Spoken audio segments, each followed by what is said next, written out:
Hoje, dando sequência às atividades da Academia Ganotria, nós vamos receber duas professoras, a professora Roseli Siquieri e a professora Rosângela Pereira, que escreveram esse belo livro sobre consumo alimentar e obesidade. É um livro muito interessante, sobretudo, professoras, porque para nós trabalhamos mais especificamente com terapia nutricional, é interessante ver não apenas a área de toda a ciência acerca da obesidade, né, mas também toda a questão da administração pública em relação a isso, aos melhores cuidados, o que há de fato de evidência. Achei muito interessante o livro, vocês estão de parabéns. Foi um livro publicado pela Fiocruz esse ano, né? Ele foi publicado de fato esse ano, não é isso? Sim. Muito bem. Então, por favor, fiquem à vontade. A gente normalmente conversa de uma forma mais informal, mas vocês fiquem à vontade para a apresentação de vocês. Tá ótimo, obrigada. Eu vou começar. Sou Roseli, e eu e Rosângela escrevendo esse livro, né, como já foi apresentado. Por favor, Rosângela, que vai passando. Próximo. Então, ele é uma interface, né, de divulgação científica e nossas experiências de pesquisa, né? Então, esses são os capítulos do livro. Próximo. Então, vocês veem que o enfoque, né, não só falar da Zênia, é óbvio que nós não abordamos todas as teorias possíveis que tem em obesidade. O que a gente está colocando é pegando teorias e mostrando, né?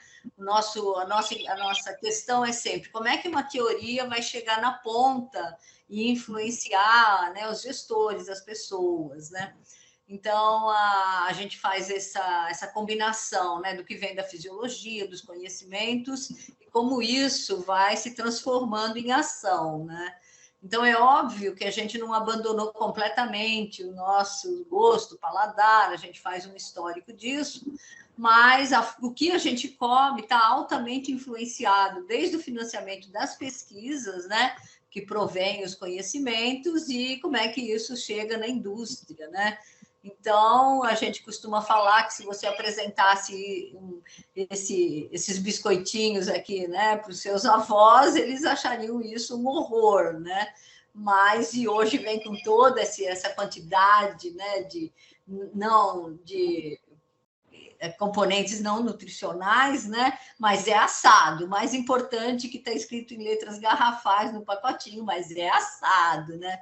Então, aí já liberou geral, você come isso, né? Sem maiores críticas, né? A gente faz um grande ponto para a questão do açúcar, né? E como é que o Brasil, sendo um grande produtor, né, e um grande consumidor de açúcar, como é que isso influencia ele, Estados Unidos, né? Como é que isso influencia na hora que a gente vai ter recomendações, né? Próximo, Rosângela.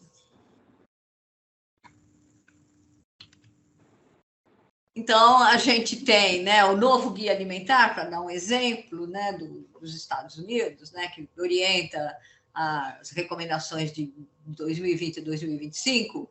Então, há 20 anos, né, quando a gente pega todas as recomendações, e a gente vai mostrando isso, né, o Brasil participando disso, inclusive, quando a gente pega, né, esses últimos 20 anos, já se tem mais do que conhecimento de quanto que o consumo de açúcar tem, né, um impacto, o consumo excessivo, né, de açúcar, né, tem um efeito deletério sobre a saúde, né.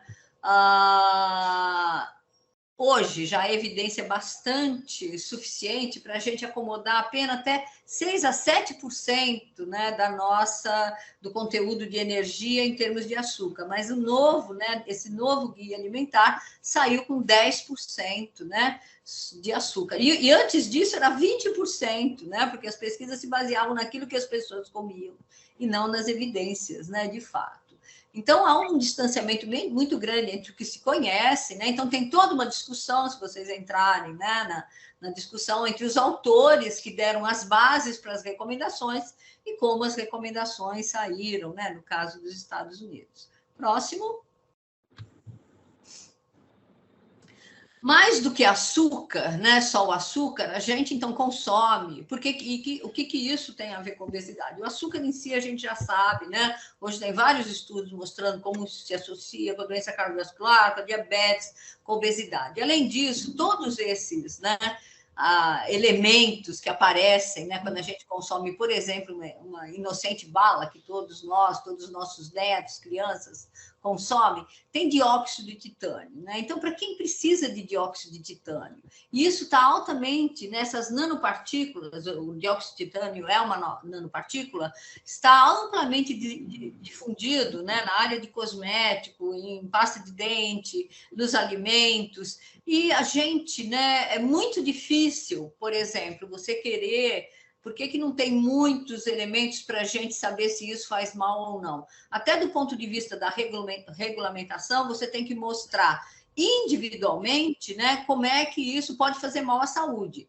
Ninguém é obrigado a testar, né, isso aqui, esses compostos todos nas proporções que são utilizadas e identificar como é que isso pode fazer mal à saúde. Próximo, Rosângela. Então, não tem regulamentação para esses vários, né? E é um avanço, né? A gente vai falar disso, né? Que a gente tem aqui hoje basear em evidência, mas a gente tem que se perguntar exatamente o que é a evidência e hoje o que é a evidência em nutrição, né? Então, Cochrane, né, que todo mundo conhece, né, o Instituto Cochrane, teve um papel importantíssimo em termos da medicina, porque antes disso era a minha experiência clínica, né? Como os que morrem nunca voltam para contar da sua experiência clínica, tinha um monte de gente que defendia as coisas em cima da sua experiência clínica, né? Então, mudar da sua experiência clínica para a evidência foi um grande passo. Próximo. Mas, mesmo assim, a gente tem que se perguntar como que essas evidências hoje são geradas, né? E essas evidências hoje, todo mundo, né, qualquer reunião que você vá, hoje se fala em evidência. Mas quando você olha, por exemplo, né, quando você olha consumo de refrigerantes e ganho de peso, e você separa os estudos financiados pela indústria e não financiados pela indústria, os resultados são completamente contraditórios, né? Então, é óbvio que existem interesses por trás, né, da geração de evidências, desde aquelas pesquisas que são, né, financiadas, né, aquelas que são publicadas, e isso vai fazer com que a gente tenha uma evidência, né, entre aspas. Próximo. Então, muitas vezes, né, e vários autores na área de saúde pública discutem isso, que a gente não pode se basear, porque o topo da evidência vem dos ensaios clínicos randomizados. E muitas vezes você não tem condição de gerar evidência para alimentar as ações de saúde pública só baseada nesses ensaios clínicos, né? O caso dos alimentos ultraprocessados no Brasil é um exemplo claro disso. Quando foi feita a recomendação, né, quando se fez o guia alimentar, os anos, né, por trás desses estudos, olhando o que estava acontecendo na população, e isso tem vários estudos. Por que aumenta tanto, né, a prevalência de obesidade no país, sendo que a gente não tem grandes aumentos de consumo de energia, e na maior parte dos países, você olha para os Estados Unidos, para a Inglaterra, o aumento da obesidade não vem, né, para e passo com o aumento do consumo de energia. Então, deve ter outras coisas, né, provavelmente coisas que a gente nem consegue estudar, esses aditivos, esses conservantes, essas nanopartículas, né, que podem estar, que poderia ser uma teoria interessante para a gente estudar a obesidade, só que é muito difícil de estudá-las. E o caso dos alimentos ultraprocessados é que eles englobam tudo isso, né? Então, a classificação dos ultraprocessados, que todos vocês conhecem, o professor Carlos Monteiro é o grande mentor dessa ideia, ganhou o mundo, né? Próximo, por favor. Então, o primeiro ensaio clínico, né, aconteceu em 2019, após até já ter assumido no Brasil que esse era o guia alimentar da população brasileira. E esse ensaio clínico veio mostrar claramente que para a obesidade, né, a linhinha em azul é comer 2 semanas de alimentos ultraprocessados, em vermelho são 2 semanas, são as mesmas pessoas, né, um estudo crossover, ensaio clínico cruzado, e quando as pessoas, né, não comem alimentos ultraprocessados, elas têm um diferencial importante em relação ao ganho de peso, né? Então, esse é um estudo extremamente controlado, de pequena duração, mas que veio assim coroar, né, as ideias que existiam atrás dos ultraprocessados. Tem N pessoas discutindo que não é o processamento. O que é importante é mostrar que tem vários itens da nossa alimentação que a gente não tem teoria e que a gente não tem instrumental de análise, né? Todo mundo acha que pesticida faz mal, mas é muito difícil estudar, né, um pesticida isoladamente, ele faz mal, isso já se sabe quando ele é ingerido em altas doses, mas essas coisas cumulativas, próximo, Rosângela, esses elementos cumulativamente no nosso organismo, a gente não sabe exatamente o que acontece com eles. Bom, outras coisas, né, têm se mostrado resistente ao longo do tempo. A quantidade de proteína parece que é uma coisa fixa na nossa alimentação, e até nesse estudo dos ultraprocessados, as pessoas consumiram bastante até atingir um teor, né, de proteína por volta de 15%. Então, essas são as coisas que se mantêm fisiologicamente, e a gente vai combinando essas questões ambientais com as questões fisiológicas nas explicações do que a gente come. Próximo. Aqui, né, vocês já devem saber a importância desse consumo de ultraprocessados, basicamente são no Brasil, né, basicamente entre os adolescentes. Próximo, as gerações mais novas consomem mais do que as gerações mais velhas, e é interessante no Brasil, porque a gente continua, aqui são dados de 2008, 2009, em azul, e os mais recentes, né, nacionais, de 2017 e 2018. Então, a gente mantém uma base que a gente chama, né, da dieta tradicional, arroz, feijão, pães, mantém ao longo do tempo, só que vai reduzindo, né, o teor de café, o teor de arroz, o teor de feijão, e a gente, então, tem uma alimentação que tem, né, os alimentos tradicionais, e isso se combina com os alimentos ultraprocessados. Próximo. Então, o que eu estava tentando mostrar, que essa ideia da balancinha que a gente tinha de teoria, né, tem que comer para o gasto, isso não é bem verdade. Tem vários estudos que mostram que a gente está mantido ao longo do tempo a quantidade de energia ingerida e a quantidade de obesidade, né, a prevalência de obesidade só aumenta. Por que isso acontece? Por vários mecanismos, né?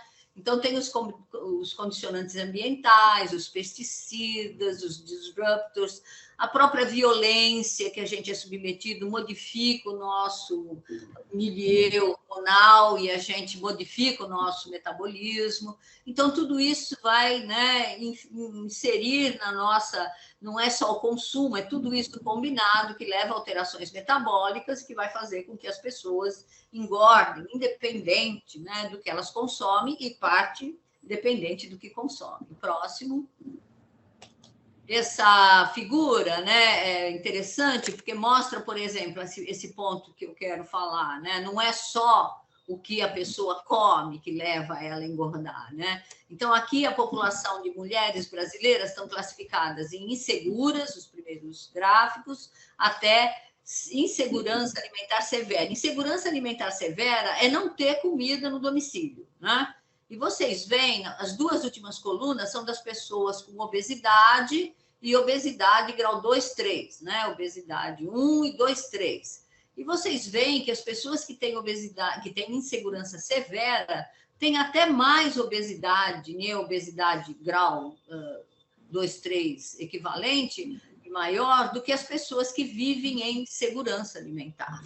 Então, alguma coisa para além, né, daquela balança explica esse nosso aumento, né, da obesidade. Próximo.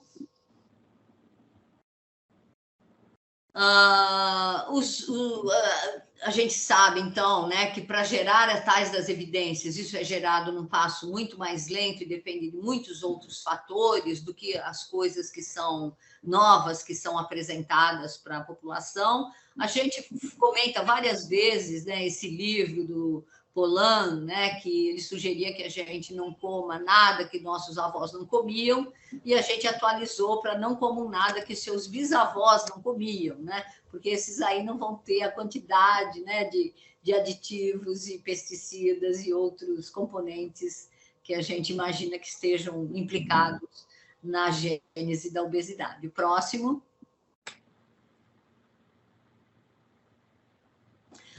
A gente também faz pega vários exemplos no livro, né, do que a gente está chamando de reducionismo nutricional, olhar só um nutriente e achar que aquele nutriente vai resolver N problemas, né? Então, a gente pega o caso, né, importante do ácido fólico, que é óbvio que tem um impacto super importante, né, na redução da espina bífida, mas se imaginou que a hora que fosse aumentar o consumo de ácido fólico, isso teria um impacto muito grande na doença cardiovascular, o que nunca, né, se concretizou. E, por outro lado, o consumo excessivo de ácido fólico tem sido implicado com aumentar o risco de câncer. Próximo.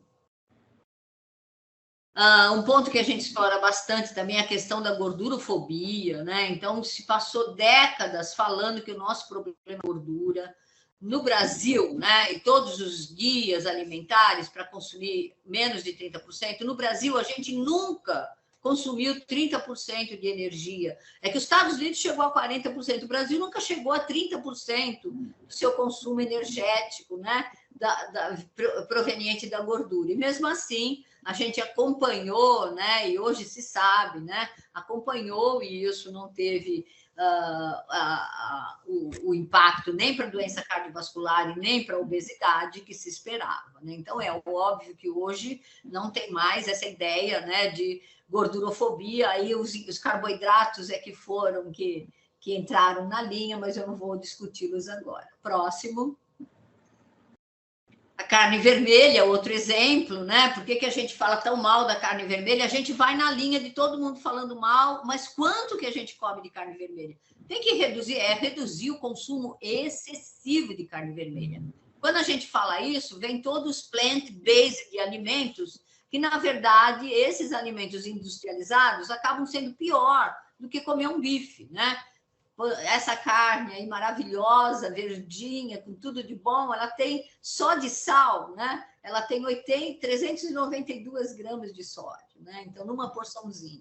E além dos N, né, elementos que você está consumindo, gordura vegetal, nessa carne que se diz muito melhor que um bifinho que você vai comer inocentemente e se sente culpado de estar fazendo mal para o planeta. O próximo. Bom, e nem tudo é proibir, né? Nós resgatamos o bacon, mostramos que cabe todos esses elementos na sua alimentação. A gente faz um pacto com a dieta planetária saudável e sustentável, né? Que é aumentar o consumo de oleaginosas, frutas, verduras, e cabe, inclusive, né? Tem lá na recomendação gorduras de, né, a origem animal. Próximo. O próximo já é a Rosângela, né? Então, as múltiplas explicações que a gente tem, né, e que a Rosângela vai desenvolver melhor na parte ambiental, né? A motivação que a gente tem para comer o que come, né? Vem desde as arquiteturas de escolha, então tem uma ampla área de estudo, né? A forma como você apresenta o alimento, a cor, o pacotinho verde e amarelo, e quantos alimentos são lançados no mercado, né? Nós temos hoje 15 a 20 mil novos itens lançados por ano no mercado. Então, isso tudo vai fazer com que muito mais do que a fisiologia nossa, né, e os conhecimentos nutricionais vão levar ao consumo que a gente tem hoje. Eu passo a palavra à Rosângela para continuar falando do ambiente obesogênico em que vivemos. Bom, então, boa tarde, né, que acho que eu não tinha falado ainda, às pessoas que entraram. E eu sou Rosângela Pereira, professora do Instituto de Nutrição da UFRJ.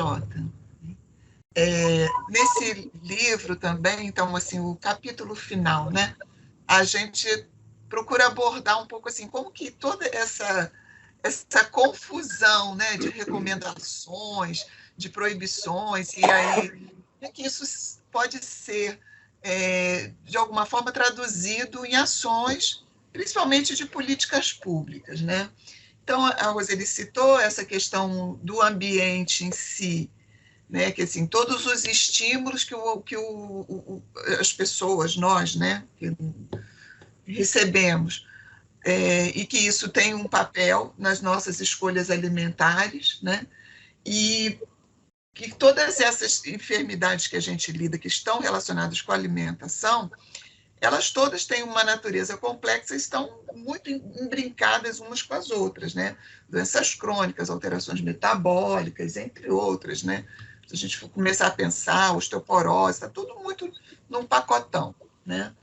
E uma das propostas, né, para explicar o aparecimento do problema alimentar no mundo como um todo, né, essa proposta que foi lançada em 2019 pela revista Lancet, né, como também aquela dieta planetária também, de 2019 também pela revista Lancet, né, um grupo de trabalho da área de nutrição, de doença crônica e tal, que é a ideia da sindemia global, né, que mostra que a obesidade, a subnutrição e a mudança climática são fenômenos que estão interligados, né, e que a solução dessas questões elas passam umas pelas outras, né? Então, para a gente tratar a questão da obesidade, né, como um todo, do ponto de vista político, econômico, no macro social, a gente tem que lidar com a questão da mudança climática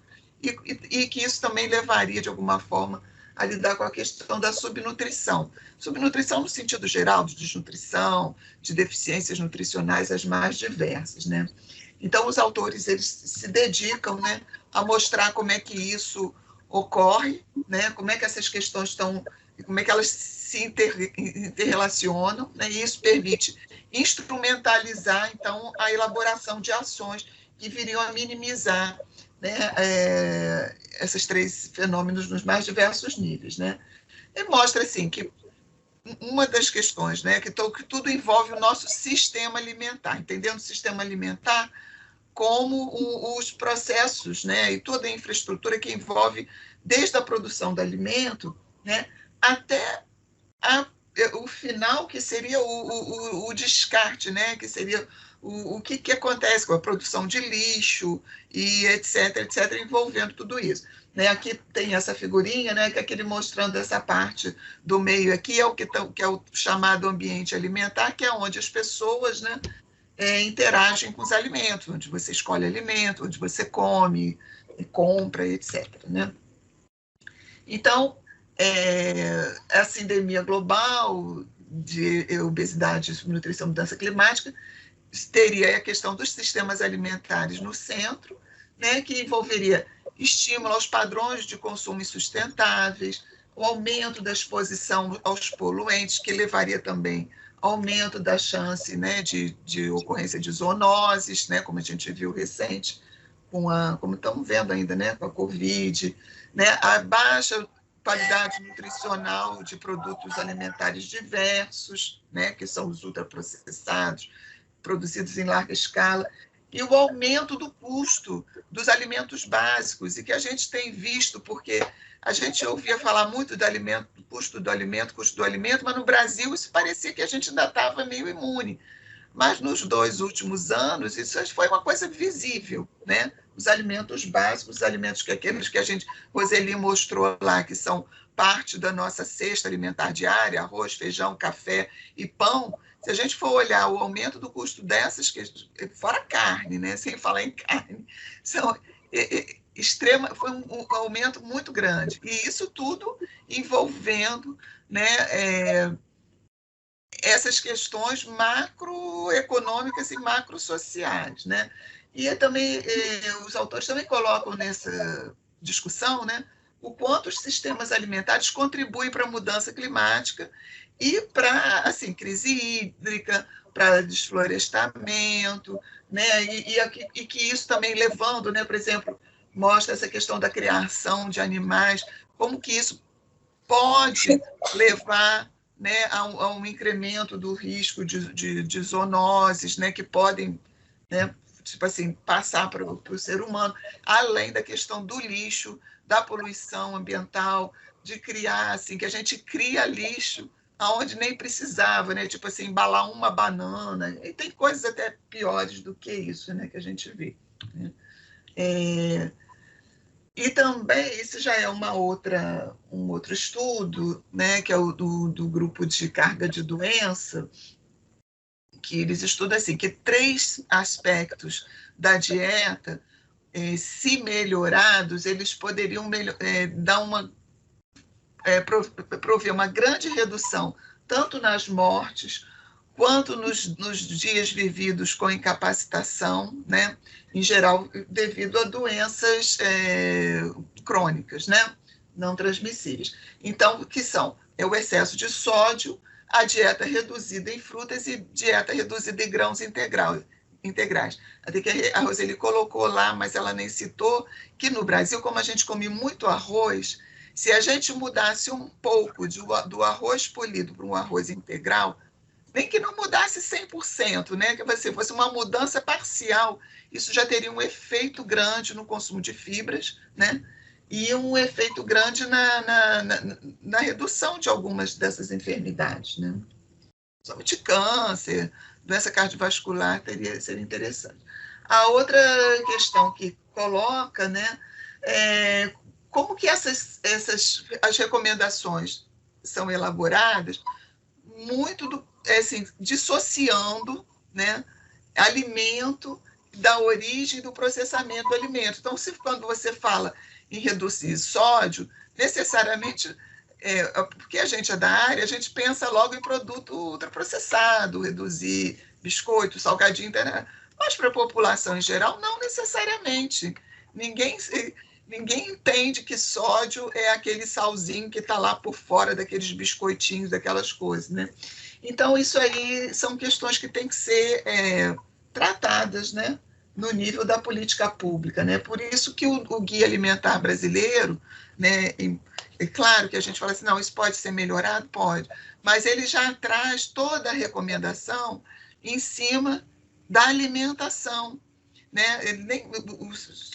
Quem lê o guia vai ver que não fala muito em proteína, carboidrato, quase nada, né? Fala em cima de alimentos pelo nível de processamento, né? E vai esclarecendo o que isso quer dizer, né? Então, as escolhas, né, as recomendações, é um tema complexo, né? E a gente tenta traçar no livro algumas questões que possam levar, né, essa relação entre alimentação, recomendação e prática no campo da saúde coletiva ou mesmo da clínica, né, individual. Então, conectar a questão do alimento, da questão social e da questão da saúde planetária, a questão ética, né, porque a gente também tem vários níveis de éticas envolvidos, né, na nossa alimentação, a ética no trato com o animal, na questão do comércio justo, na questão de quem ganha com que alimento que a gente come, né? Então, são transformações, né, que as nossas escolhas alimentares, elas representam também as nossas escolhas em relação ao mundo que a gente quer deixar, né, para os nossos filhos, para os nossos netos, para quem vem depois, né? Aí, nessa teoria também, né, da questão da sindemia, eles falam assim, que as ações, elas têm que vir com tripla função, né? Que dietas mais saudáveis vão para reduzir a obesidade, também vão proporcionar melhoria na questão da mudança climática e também melhorar a questão da desnutrição, da subnutrição e assim por diante, né? Então, assim, acesso a alimentos é importante, porque vai reduzir custo, mas então tem que lidar com a questão da terra, com a questão de como que a gente vê a questão do agro, né? O agronegócio, ou o agroecológico, ou qualquer agro que a gente esteja falando, tá? Então, são ações que elas vão se interrelacionando nessas direções. Até a questão das cidades, como as cidades se organizam, entendeu? Assim, a questão, por exemplo, é possível, não é possível, é viável um projeto de hortas urbanas, porque diminui, né, a distância entre a produção e o consumo, e isso teria, assim, efeito não só no consumo, melhorar o consumo, mas efeito, por exemplo, no aquecimento global, que diminui gases de efeito estufa devido ao transporte, e por aí afora. E, por fim, a última coisa que a gente traz no livro é a questão da advocacy, né, ou da defesa, né, de ações para defesa e promoção, sensibilização em relação a essas questões, né, da nossa alimentação. Hoje em dia, a gente pode falar que nos últimos 2, 3 anos, no Brasil, isso cresceu bastante. Até então, ficava assim, a grupos muito restritos, a quase que iniciados, né, da área.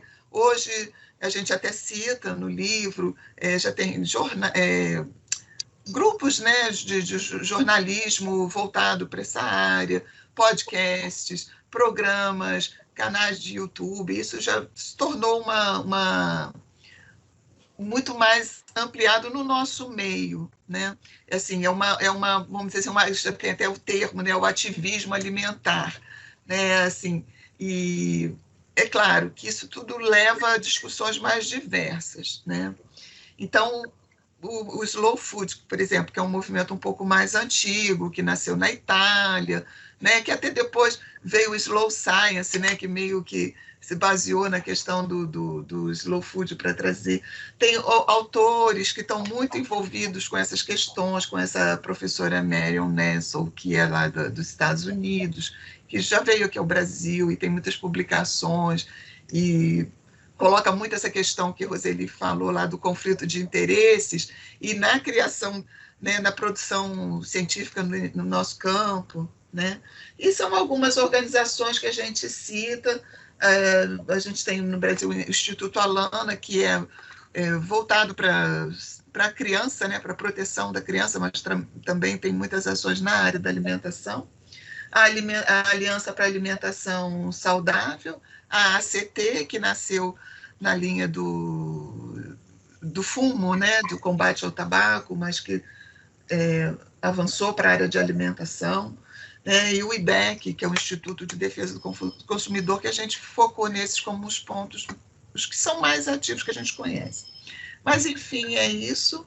A gente agradece o convite, né, que acabamos nem falando muito no começo, mas, assim, é uma grande satisfação, né, da gente estar aqui, poder partilhar com vocês, e foi muito bom a gente ter esse momento. Creio que a Roseli vai também quer agradecer. Sim, quero agradecer. Não foi direto para o livro, né? Mas, enfim, esse espaço é interessante e poder falar, né, do que a gente faz, do que a gente pensa e trocar ideias é sempre super interessante. A Rosângela não leu, mas está escrito lá. Lembre que seu voto significa, né, mais agrotóxico no prato, mais floresta queimada ou não, né, mais Coca-Cola na mesa ou não, né? Então, votar é um ato de melhorar ou piorar a sua alimentação. Não é nem a Coca-Cola na mesa, é o subsídio que dá para a Coca-Cola. Excelente apresentação, professoras. Muito, muito boa mesmo. Parabéns. Eu vou, então, posso tirar do compartilhamento, claro. Que aí, se a gente quiser discutir, as pessoas ficam mais... Perfeito. Excelente apresentação. Mais uma vez, eu li o livro, já deve ter umas 6 ou 8 semanas atrás. Achei o livro muito bacana, inclusive por conta dessa abordagem de temas que, para nós, né, esses temas, sobretudo, de saúde pública, né, a Rosângela falou muito bem, né, dessa questão de políticas públicas, né, você tentar fomentar escolhas que necessariamente vão envolver ética, né, seja na produção, seja no impacto que vai ter na saúde de uma população inteira. Eu acho isso muito complexo, né? Além do tema obesidade, de fato, já ser um tema complexo o suficiente, pensar em termos de política pública, para mim, é fora da minha capacidade, sabe? Eu queria perguntar para a Roseli, a senhora falou sobre o dióxido de titânio, eu achei interessante. A indústria não precisa provar a segurança do alimento que ela está vendendo? Então, eu estava dizendo que deveria provar que precisa. Na maior parte desses aditivos, não precisa. Não tem recomendação, não tem necessidade de ter recomendação. E, na verdade, eu acho que a lógica deveria provar que essas coisas fazem bem e não que elas fazem mal.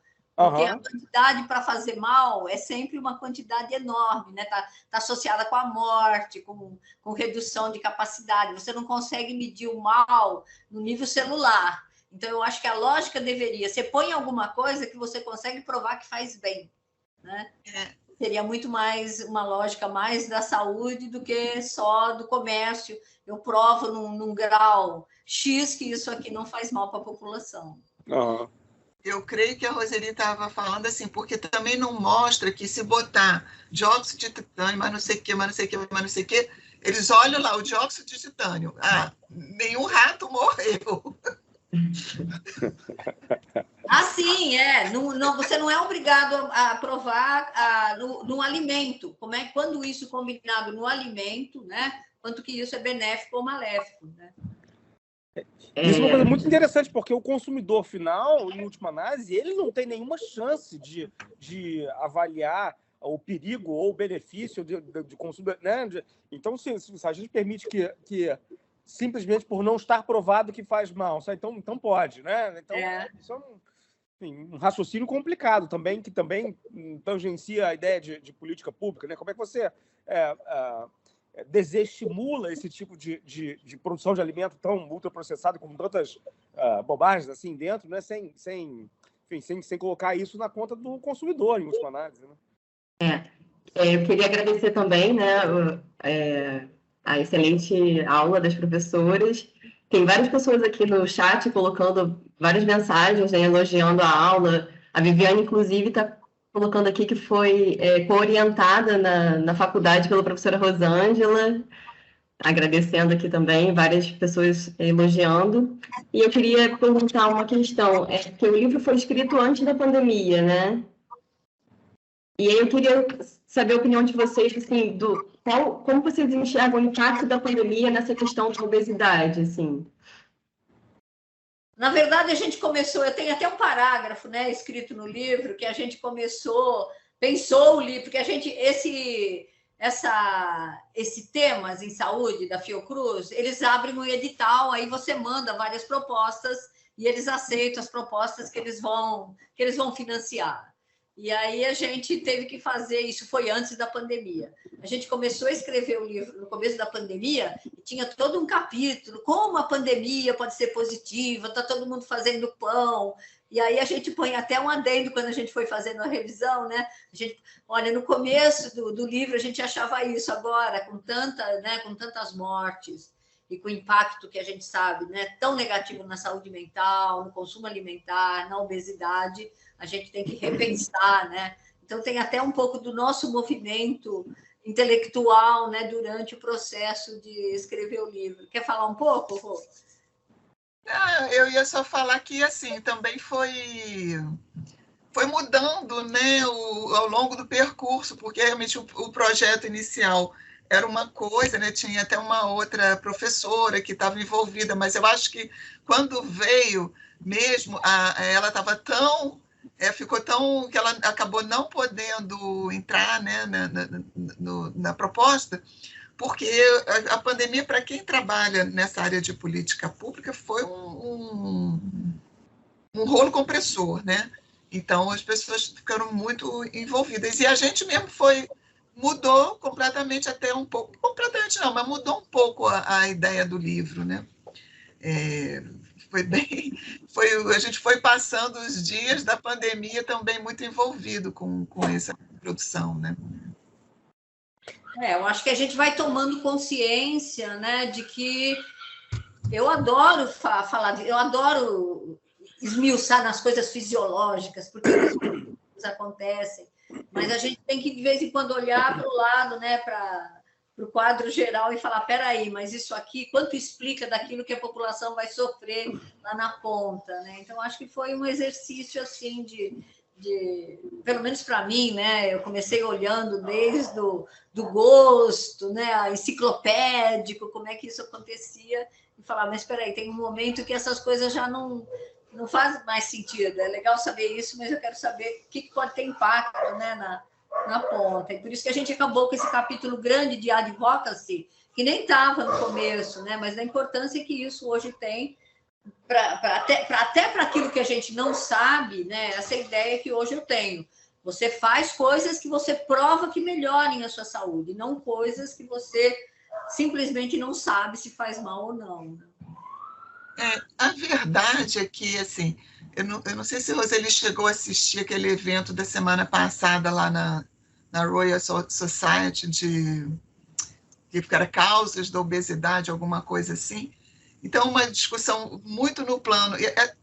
A verdade é que eu acho que ninguém não tem ainda consenso em relação a o surgimento, né, o desenvolvimento desse avanço da obesidade com essa velocidade no mundo todo, de uma forma que se mostra que é no mundo todo, independente de país ser rico, ser pobre, de ter mais do consumo, e isso não está muito explicado, né? Existem muitas teorias, ninguém consegue explicar muito. Tanto que a gente pega 2 pontos, né, que é um pouquinho da gordura, a questão da gordura, a questão do açúcar, que a gente tenta tratar aspectos pequenos, mas isso se abrir é um mundo inteiro, né? Em relação àqueles gráficos sobre insegurança, achei muito curioso aquilo, os gráficos em relação à insegurança alimentar, né, a escala de insegurança até a segurança alimentar, e a incidência de obesidade, que de fato vai aumentando. Existe uma teoria sobre obesidade como um mecanismo de sobrevivência também, né? Vocês conseguem ver desse jeito? Assim, é possível que o fato de você ter mais insegurança alimentar, você, de alguma forma, fomente produção maior de gordura endógena, como se você estivesse metabolicamente se preparando para mais insegurança alimentar à frente? Tem dados até do Brasil sobre isso, né? Eu mesmo já estudei aspectos da estatura, porque a estatura é um marcador, né, de desnutrição pregressa. Eu tenho alguns estudos mostrando que pessoas que tiveram redução de estatura, isso nos bancos que a gente tem, né, de dados epidemiológicos, como essas...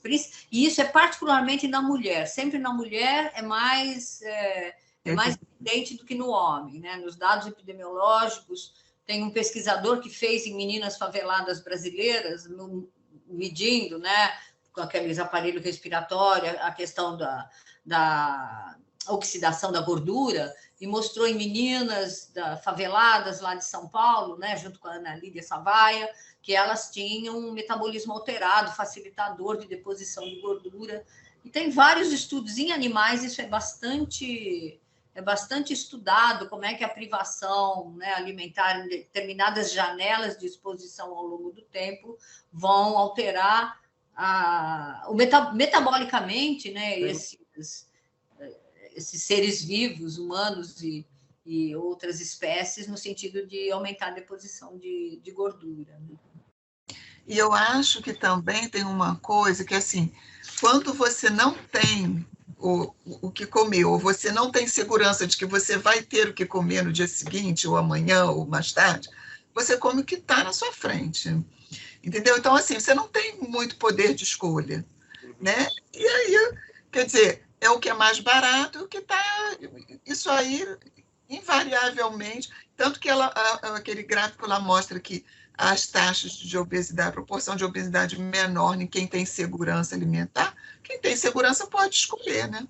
Ou então, a questão do fator socioeconômico, aí, quer dizer, tem um fator socioeconômico e tem um fator, vamos dizer assim, metabólico, né, biológico ali. Quer dizer, a pessoa tem uma alteração metabólica que vem provavelmente desde a barriga da mãe, né? Porque se está nessa situação, vamos dizer assim, ali eram mulheres adultas, se elas estão nessa situação de insegurança na vida adulta, deve ter passado por isso, né? Ao longo de toda a vida, de geração para geração, né?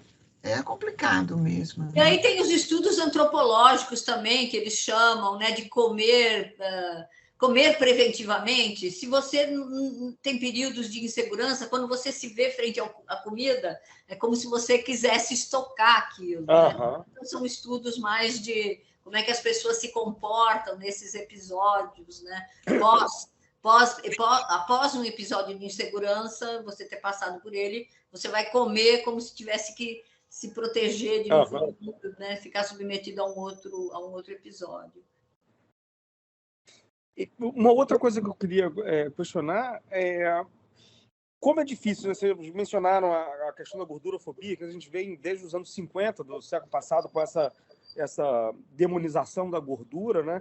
E como é difícil, não apenas, quer dizer, isso, eu sempre achei nutrição muito difícil de estudar de uma forma geral, mas não apenas é difícil você estudar e de fato reconhecer, como a gente está falando, né?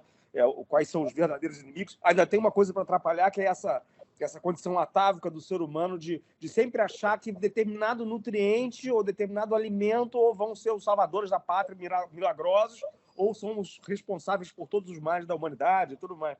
Mas, de qualquer forma, houve, de fato, uma grande propagação na sociedade, né, no mundo inteiro, contra o consumo de gordura. Né? E como é difícil, uma vez que você começa a ver, peraí, talvez não seja tão ruim assim, sobretudo se for determinado tipo de gordura e tal, como é difícil a gente fazer uma reeducação social aí, né? Queria saber a opinião de vocês sobre isso. Enfim, por favor. Vai, Zé. Bom, a gente discute bastante isso no livro, né? Porque é um tema que eu acho apaixonante, né?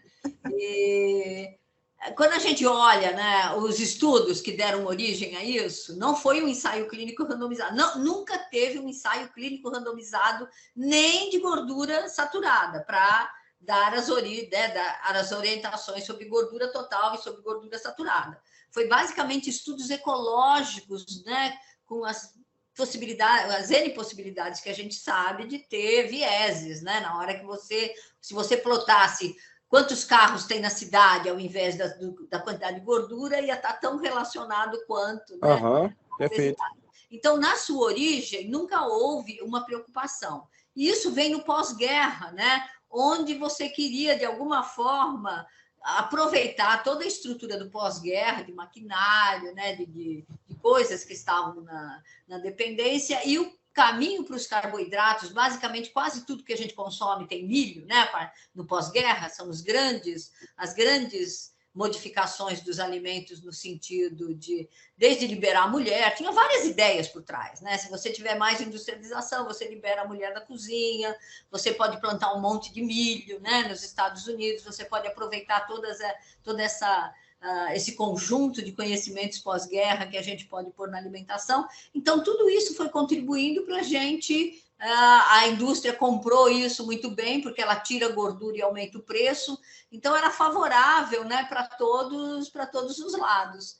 E foi uma ingenuidade, nem teve uma má fé no começo, né? Uma ingenuidade de olhar os dados ecológicos e falar, tá vendo? Tem essa associação. Se tem essa associação e é bom para todo mundo, é bom para a indústria, é bom para a ciência, é bom para, né, para a gente ganhar dinheiro, parecia que era uma coisa bastante... Não tinha nem muita sofisticação, né? Daí foi, mas depois que você coloca, né, esse é o grande problema.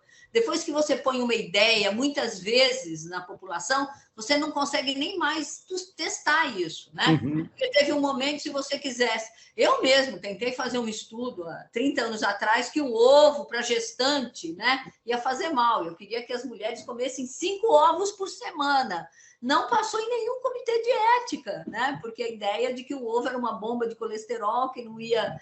Né? E a gente estava interessado lá em outros componentes, né, do desenvolvimento da criança. Mas, enfim, depois que uma ideia cai na população, você não tem mais possibilidade nem de estudar isso, né? Ele perguntou em relação ao como, né, fazer isso na prática, né? Porque realmente é complicado, né? Agora, no Brasil, a gente ainda não viu esse consumo alto de gordura, né? E também não sei se tem tanta fobia assim como a indústria lá tem. Os produtos, né? Os low isso, low aquilo. Mas eu não creio que, em termos de grandes parcelas da população, que isso ainda seja uma questão, não. A Roseli faz a defesa grande do torresmo, porque é um alimento que ele tem realmente, né, essa coisa simbólica de ser um alimento que simboliza a nossa cultura, né? Principalmente aqui, nós daqui do Sudeste, né, que temos isso como uma, né, aquela coisa e não sei não sei se no Nordeste é tanto assim, mas para nós aqui né? Um prato que simboliza muito a cultura, de uma coisa de comemoração, de festa, torresmo com alguma coisa, feijoada, né? Você diz assim, você comeu um torresmo, eventualmente não vai matar ninguém, mas isso também, nada que você coma assim, né? O negócio é você tornar isso um hábito diário, cotidiano, tá? Porque os nossos bisavós, né, talvez não, né, mas avós nossos, da nossa geração, talvez, né, comiam diariamente, era banha de porco na lata, era diferente, né, e as pessoas viviam, né, bastante tempo, né. Sim. Fernanda, mais alguma questão? Se alguém vi várias pessoas comentando aqui no chat, mas não vi perguntas. Se alguém do chat tiver perguntas. Cumprimentei aqui Viviane Vilachan, que foi, realmente me lembro da Viviane. Márcia Gonçalves também está por aqui, Lídia, bastante Ana Lúcia, que a gente já tinha falado, Iuna. E a Márcia, olá, nossas amigas de Cuiabá. Márcia é professora titular da Federal do Mato Grosso, está aqui. Maravilha. Então. Acho que você está muda, Fernanda. Tá. Desculpa. Não, o pessoal realmente está elogiando muito, e algumas considerações, né, que os alimentos ricos em açúcares e sódio são os mais baratos, reforçando o que as professoras já colocaram também. E eu acho que é isso. Queremos agradecer mais uma vez, foi muito bom mesmo. Só finalizar, parabéns, né, pelo livro, né? Agradecendo muito, né, a oportunidade de estar aqui, a oportunidade de falar um pouquinho, discutir um pouquinho, né? Ouvir as pessoas é sempre muito bom. E dizer que a gente está à disposição, né? Assim, a gente está disponível. Que bom, professora. Vai ser um prazer tê-las novamente em breve. Tá muito bom. Obrigada, adorei. Obrigada. Nós agradecemos imensamente, foi uma excelente apresentação, muito agradável, e mais uma vez eu recomendo imensamente o livro de vocês, tá? Muito obrigado pela presença, um beijo, uma boa tarde para vocês. Boa tarde. Boa tarde.